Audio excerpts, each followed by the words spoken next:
আকাশবাণী কলকাতা স্থানীয় সংবাদ পড়ছি নমামি বসু রুদ্র। প্রথমে বিশেষ খবর। নির্বাচন কমিশন দক্ষিণ চব্বিশ পরগনার মগরাহাট পশ্চিম বিধানসভা আসনের 11টি এবং ডায়মন্ড হারবারের 4টি বুথে আগামীকাল পুনর্নির্বাচনের নির্দেশ দিয়েছে। সকাল 7টায় ভোট গ্রহণ শুরু হয়ে চলবে সন্ধে 6টা পর্যন্ত। আগামী 4 মে ভোট গণনার প্রস্তুতি সরেজমিনে খতিয়ে দেখতে আজ থেকে একাধিক জেলা পরিদর্শন করছেন রাজ্যের মুখ্য নির্বাচনী আধিকারিক মনোজ কুমার আগরওয়াল। কলকাতা পুলিশ শহরের 7 জায়গায় স্ট্রং রুমের সামনে 163 ধারা জারি করেছে। রাজ্য জুড়ে জোরদার করা হয়েছে নিরাপত্তা ব্যবস্থা। আজ বুদ্ধ পূর্ণিমা, বুদ্ধদেবের জন্মদিন ও মহাপরিনির্বাণ উপলক্ষে আয়োজন করা হয়েছে নানা ধর্মীয় অনুষ্ঠানের। শুভেচ্ছা জানিয়েছেন রাষ্ট্রপতি এবং প্রধানমন্ত্রী সহ অন্যরা। বাতাসে জলীয় বাষ্পের পরিমাণ বেশি থাকায় রাজ্যের প্রায় সব জেলাতেই আজও বৃষ্টির অনুকূল পরিবেশ। ভোট গণনার দিন দুর্যোগপূর্ণ আবহাওয়া সতর্কতা। আসি বিস্তারিত খবরে। নির্বাচন কমিশন দক্ষিণ চব্বিশ পরগনার 2 বিধানসভা কেন্দ্রের 15টি বুথে আগামীকাল পুনর্নির্বাচনের সিদ্ধান্ত নিয়েছে। কমিশনের তরফে প্রকাশিত তালিকা অনুযায়ী মগরাহাট পশ্চিমে 11টি এবং ডায়মন্ড হারবারে 4টি বুথে ফের ভোট হবে। সকাল 7টায় ভোট গ্রহণ শুরু হবে, চলবে সন্ধে 6টা পর্যন্ত। নির্বাচন কমিশন রাজ্যের মুখ্য নির্বাচনী আধিকারিককে চিঠি দিয়ে এই নির্দেশ জানায়। গত 29 এপ্রিল দ্বিতীয় দফা ভোটের সময় এইসব কেন্দ্রগুলি থেকে অশান্তি এবং নির্বাচনী প্রক্রিয়ায় বিঘ্ন ঘটানোর খবর আসে। এর প্রেক্ষিতে সংশ্লিষ্ট রিটার্নিং অফিসার এবং পর্যবেক্ষকরা রাজ্যের মুখ্য নির্বাচনী আধিকারিকের দপ্তরে রিপোর্ট পাঠান। সেখান থেকে ফের ভোট নেওয়ার সুপারিশ নতুন দিল্লিতে ভারতের নির্বাচন কমিশনে পাঠানো হয়। তা খতিয়ে দেখার পরই কমিশন আপাতত এই 15টি কেন্দ্রে পুনরায় ভোট নেওয়ার কথা জানিয়েছে। ওই বুথগুলিতে 29 এপ্রিলের ভোট বাতিল করা হয়েছে। একই সঙ্গে আজ ফলতার 30টি বুথ নিয়েও রিপোর্ট পাঠানো হয়। সেই সংক্রান্ত সিদ্ধান্ত এখনো পর্যন্ত জানা যায়নি।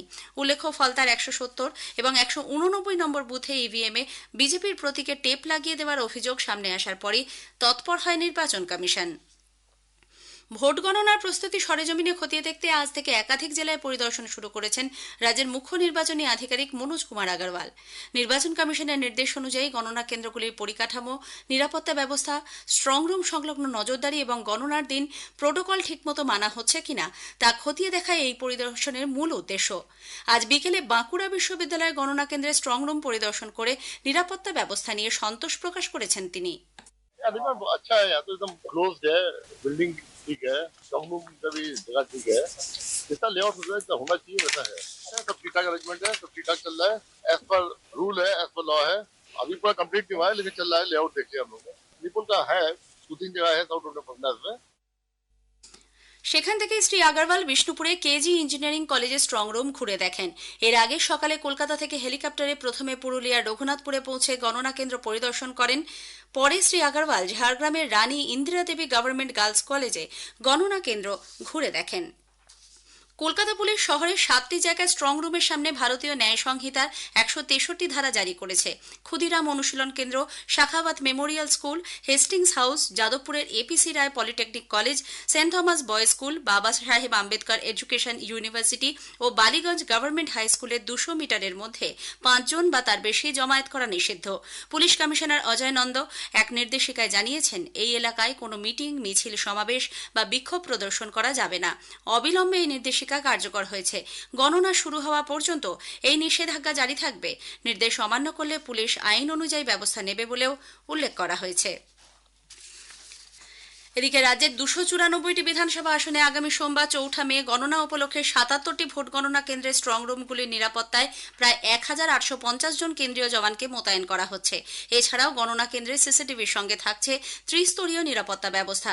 কেন্দ্রের বাইরে 100 মিটারের মধ্যে কোনো যানবাহন প্রবেশ করতে পারবে না। গণনা কেন্দ্রের নিরাপত্তায় রাজ্যের সশস্ত্র পুলিশ বাহিনীকে দায়িত্ব দেওয়া হয়েছে। কেন্দ্রে প্রবেশ ও গণনা কক্ষের মাঝে রাজ্য পুলিশের পাশাপাশি কেন্দ্রীয় বাহিনীর জওয়ানরা থাকবেন।